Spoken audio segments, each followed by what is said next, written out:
Buen día, nosotros somos alumnos de la Universidad Politécnica de Pachuca de la licenciatura en Terapia Física. El día de hoy, para la materia de Neuropatología en Pediatría, vamos a hablar sobre el Kernicterus.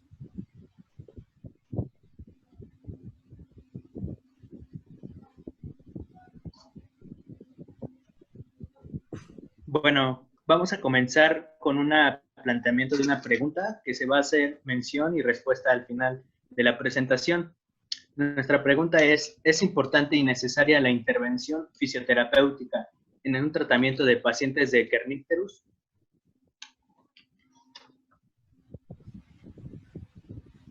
Y vamos a proseguir con el Kernicterus con sus definiciones.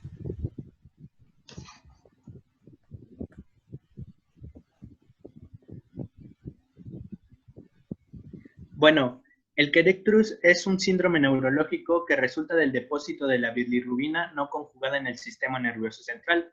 Especialmente el daño se va a dar en los ganglios basales y en el núcleo del tallo cerebral. La causa de esta encefalopatía va a ser de origen multifactorial relacionada con niveles elevados de la bilirrubina no conjugada libre. Esta va a ser un antioxidante natural a bajos niveles, pero neurotóxico en niveles altos. La cantidad de bilirrubina que se une a la albumina va a producir una alteración de la barrera hematoencefálica por otras enfermedades y susceptibilidad neuronal.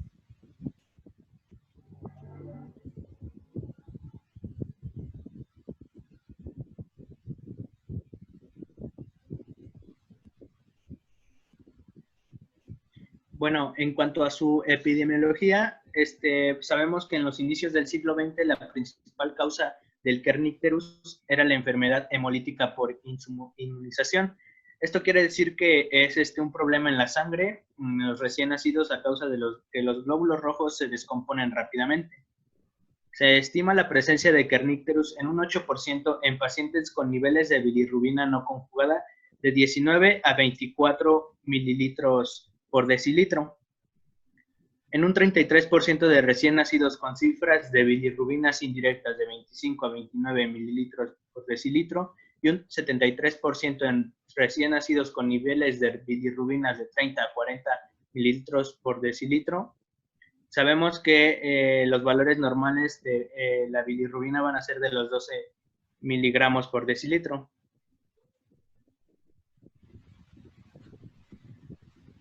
Bueno, en su etiología, esta enfermedad se produce en recién nacidos y neonatos por niveles elevados de bilirrubina. En el recién nacido término, la encefalopatía puede iniciarse del segundo al quinto día de nacido, y en el recién nacido pretérmino, estos síntomas pueden presentarse hasta el séptimo día de nacido. Esta va a ser una enfermedad devastadora y los pacientes que sobreviven presentan características como una parálisis cerebral coreoatetósica. Esto va a provocar movimientos involuntarios, oftalmoplegia, hipoacusia neurosensorial, displasia del esmalte dental y un déficit cognitivo.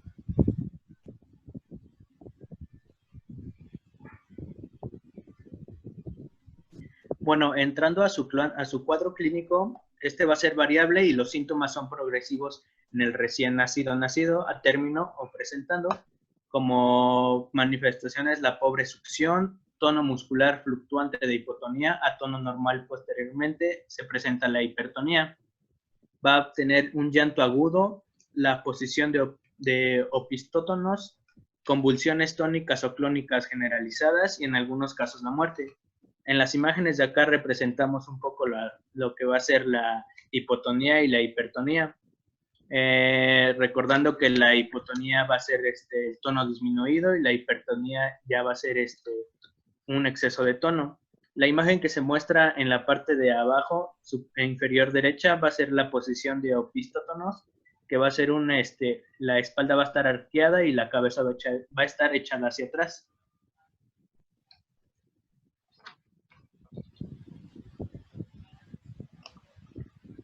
En el recién nacido a término, la encefalopatía puede iniciarse del segundo al quinto día de nacido. y en el recién nacido pretérmino los síntomas se pueden presentar hasta el 7º día de nacido. Bueno, en sus formas clínicas vamos a encontrar dos formas, la aguda, que consta de 3 fases, y la crónica, que va a ser a partir del primer mes hasta el año de vida del neonato. La forma aguda, como ya había mencionado, consta de 3 fases. La fase 1 se lleva a cabo en los 2 primeros días. En esta, el recién nacido va a presentar pobre succión, hipotonía variable y cambiante, una alteración del estado de conciencia y en algunas ocasiones convulsiones. En la fase 2 va a ser a mitad de la primera semana de vida. Aquí se va a presentar aumento de tono muscular en músculos extensores que van a conllevar a la postura de opistótonos e incremento de la temperatura. En la fase 3 se va a presentar después de la primera semana de vida y puede presentar hipertonía y convulsiones. En su forma crónica, a partir de los primeros meses hasta el año de edad, se evidencia hipotonía con hiperreflexia musculotendinosa. Igual presenta retardo en el desarrollo psicomotor y reflejos tónicos cervicales presentes. Después del primer año se comprueba trastorno de los movimientos con manifestación de movimientos corioatetóxicos distales, distonía, valismo, temblores distales, oftalmoplegia, ojo sensor poniente y se puede observar sordera neurosensorial.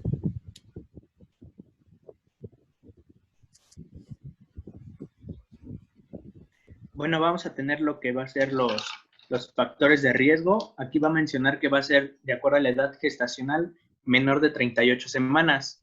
También va a aparecer lo que van a ser hermanos con antecedentes de ictericia neonatal que requirieron manejo con fototerapia, alimentación materna exclusiva y ictericia visible dentro de las primeras 24 horas. En el diagnóstico, este se va a realizar por los antecedentes, manifestaciones clínicas y por estudios de imagen, por estudios audiológicos con potenciales auditivos automatizados y neuroimágenes, una resonancia magnética cerebral, y todos los pacientes con alteración de bilirrubina deben ser valorados por oftalmología pediátrica.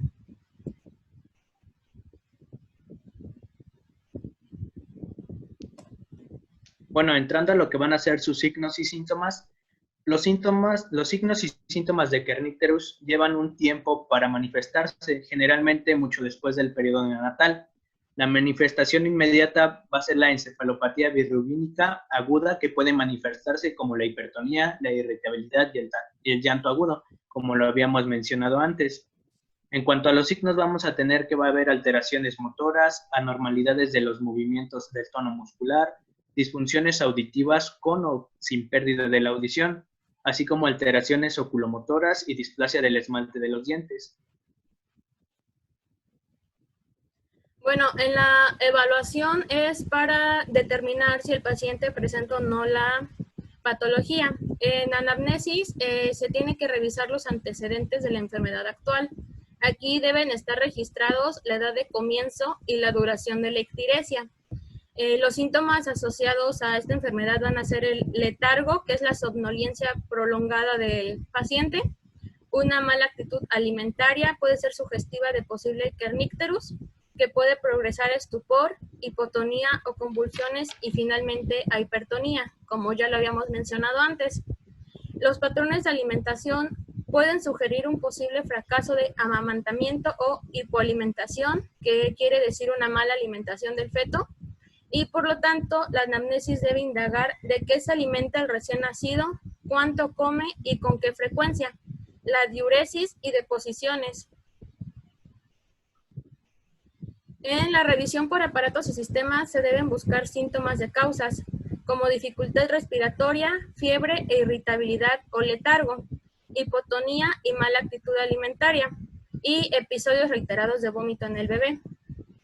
En los antecedentes personales se deben indagar infecciones maternas como toxoplasmosis, que es una enfermedad parasitaria, otros patógenos como la rubiola, citomegalovirus y herpes simple. trastornos que pueden causar hiperbilirrubinemia temprana, como la diabetes materna. Se debe checar el grupo sanguíneo y el factor RH maternos. Esto quiere decir si hay incompatibilidad materno-fetal del grupo sanguíneo y que haya antecedentes de un parto prolongado o difícil.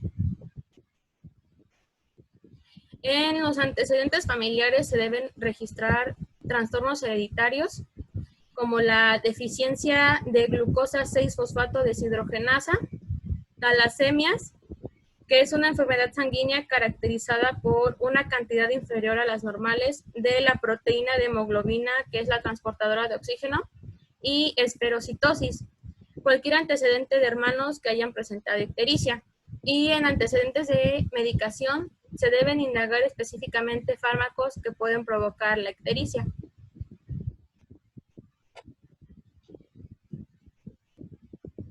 Bueno, entrando a lo que va a ser el tratamiento, se va a hacer lo que va a ser fototerapia. Este va a ser el uso de la luz para fotoisomerizar a la bilirrubina no conjugada a formas más hidrosolubles y que pueden excretarse rápidamente por el hígado y el riñón sin glucuronización. Es el tratamiento definitivo que todo paciente con ictericia con kernicterus va a presentar. Y bueno, este va a ser el tratamiento, como dije, definitivo de la hiperbilirrubinemia neonatal.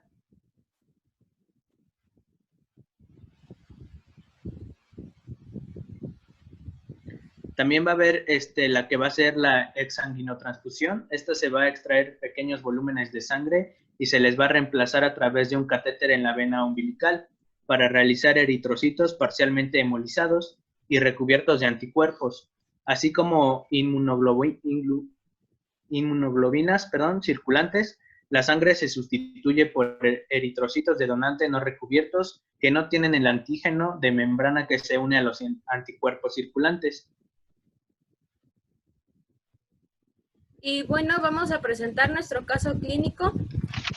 Aquí se presenta el caso clínico de una recién nacida de 35 semanas de edad gestacional que va a ingresar al 6º día de vida con cifras de bilirrubina de 32.52 miligramos por decilitro debido a una falta de aporte adecuado sin hemólisis.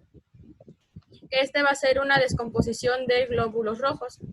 Con la institución de fototerapia intensiva y el adecuado aporte de volumen se logra la disminución de las cifras de bilirrubina, no constatándose secuelas neurológicas en la paciente. Bueno, vamos a tener que la madre de 25 años, sana, de tipo ORH positivo, con una prueba de BDRL. Esta va a ser una prueba seriológica para realizar el tamizaje. Primigesta, nulípara, embarazo bien controlado sin complicaciones, tuvo rotura espontánea de membranas de 5 horas con líquido amniónico, claro a las 35 semanas de gestación. Se realiza una inducción de oxitocina, fue por parto vaginal encefálica, recién nacido de sexo femenino, de 35 semanas de edad gestacional, vigoroso, de peso de 2 kilogramos con 540 gramos. Su perímetro cefálico fue de 34 centímetros, su talla de 47 centímetros, de ORH positivo. Se hizo una prueba de COMS. Esta va a ser una prueba de sangre para si hay presencia de anticuerpos.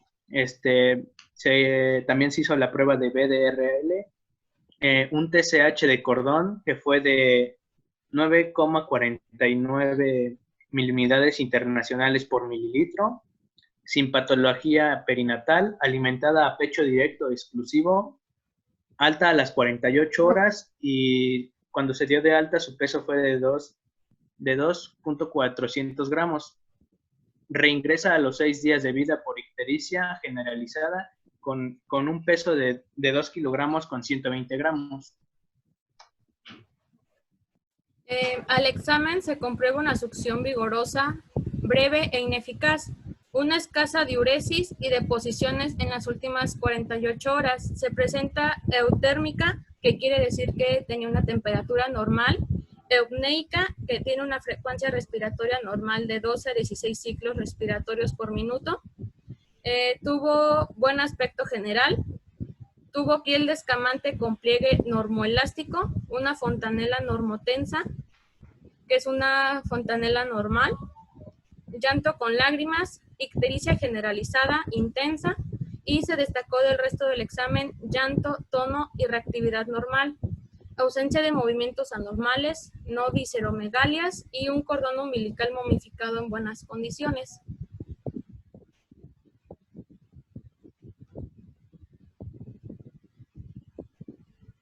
Bueno, en cuanto a sus exámenes de laboratorio, en la bilirrubina totales fueron de 32,52 miligramos sobre decilitro. La bilirrubina indirecta fue de 32 miligramos sobre decilitro. El hemograma de glóbulos blancos fue de 12.200 elementos con un 50% de polimorfonucleares, 1% callados, 3.300.000 plaquetas, hematrocitos al 63% de hemoglobina, 21.1 de reticulocitosis con un 0,8%. La lámina periférica no se observan esferocitos ni otras anomalías. Y bueno, mientras se coordina la exsanguinotransfusión, se sustituye la fototerapia con tubos de luz blanca, luz halógena y colchón de fibra óptica de luz azul. Continúa aparte intravenoso de suero glucosado al 5%, pecho directo y complemento con leche modificada a libre demanda. A la hora 30 minutos de ingreso, la bilirrubina total es de 26,32 miligramos por decilitro, bilirrubina indirecta de 25,27 miligramos por decilitro y a las 7 horas presenta bilirrubina indirecta de 18,78 miligramos por decilitro.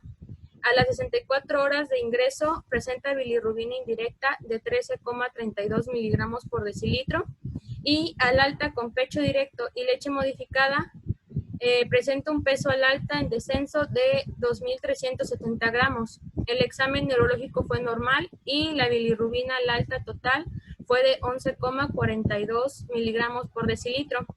Potenciales auditivos evocados normales.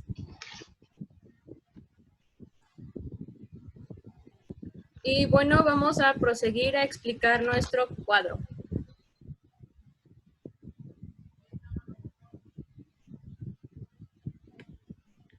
Bueno, primero vamos a tener lo que va a ser la definición. La definición en cuanto a nuestro caso clínico es una recién nacida de 35 semanas de edad con cifras de bilirrubina de 32,52 miligramos por decilitro debido a una falta de aporte adecuado sin hemólisis.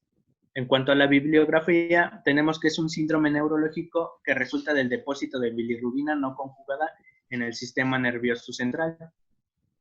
En el proceso fisiopatológico, en el caso clínico fueron los potenciales auditivos evocados normales y la bibliografía fue que en el sistema nervioso central la bilirrubina no conjugada inhibe las enzimas mitocondriales y la síntesis de DNA y proteínas. Va a presentar una afinidad por las membranas de fosfolípidos y va a impedir la captación de tirosina necesaria para la transmisión sináptica, lo que va a alterar la conducción y las señales neuroexcitatorias, especialmente en el octavo par craneal. Como antecedentes, en el caso clínico tenemos que es una primigesta nulípara. Esto quiere decir que antes no había tenido un embarazo. El embarazo fue bien controlado sin complicaciones. En cuanto a la bibliografía, se deben registrar la edad de comienzo, la duración de la ictericia y deben indagar infecciones maternas. En los factores de riesgo, en el caso clínico fue la edad gestacional de 35 semanas del neonato, no presentó patología perinatal, fue alimentada a pecho directo exclusivo, tuvo un alta a las 48 horas y su peso al alta fue de 2.400 gramos. En la bibliografía nos marca que es la edad gestacional menor de 38 semanas, que haya tenido hermanos con antecedentes de ictericia neonatal que requirieron manejo con fototerapia, entre otros. Entrando a lo que es el cuadro clínico, en cuanto al caso clínico tuvo una succión vigorosa pero breve e ineficaz, escasa diuresis y deposiciones en las últimas 48 horas, eutérmica, eupneica, buen aspecto general, piel descamante con pliegue normoelástico, fontanela normotensa, llanto con lágrimas e ictericia generalizada intensa. Perdió el 17% de su peso, documentando mala ingesta de leche materna. En cuanto a la bibliografía, es una pobre succión, tono muscular fluctuante de hipotonía a tono normal. Posteriormente se presenta la hipertonía, un llanto agudo en su totalidad, posición de opístotonos y convulsiones tónicas o clónicas generalizadas. En su diagnóstico, en el caso clínico fue sin patología perinatal, alimentada a pecho, directo exclusivo, tuvo un alta a las 48 horas, peso al alta de 2.400 gramos y reingresa a los 6 días de vida por ictericia generalizada. Su peso al ingreso fue de 2.120 gramos. Y en la bibliografía se realiza por los antecedentes, manifestaciones clínicas y los estudios por imágenes.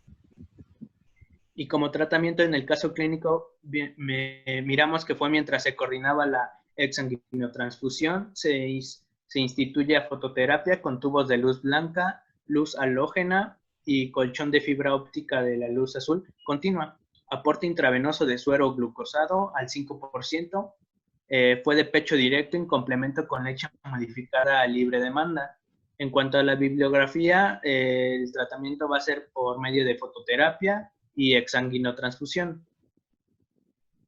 Y bueno, ahora se va a contestar la pregunta que nos planteamos al principio, que la dirá mi compañero.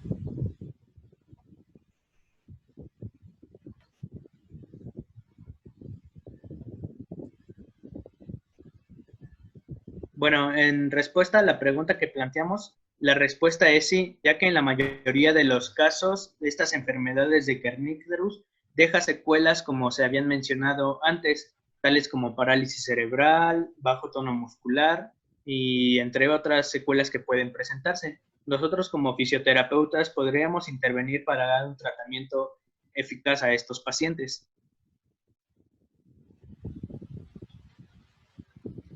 Y bueno, vamos a proseguir con las preguntas. La primera es, menciona las características que pueden presentar los pediátricos si sobreviven a la enfermedad. Esta pregunta va a ser para Diego Quirino. La segunda, menciona las manifestaciones inmediatas que se dan en el recién nacido. Esta pregunta es para Jocelyn Nava. La tercera pregunta, ¿cuáles son los signos que se presentan en el Kernicterus? Esta pregunta es para Yuritza. La cuarta pregunta, menciona los factores de riesgo del Kernicterus. Esta pregunta es para Diego Alexis. Y la quinta pregunta, ¿de qué manera se lleva a cabo la evaluación en el recién nacido? Es para Luisa Fernanda. Y con esto concluimos nuestro tema. Muchas gracias.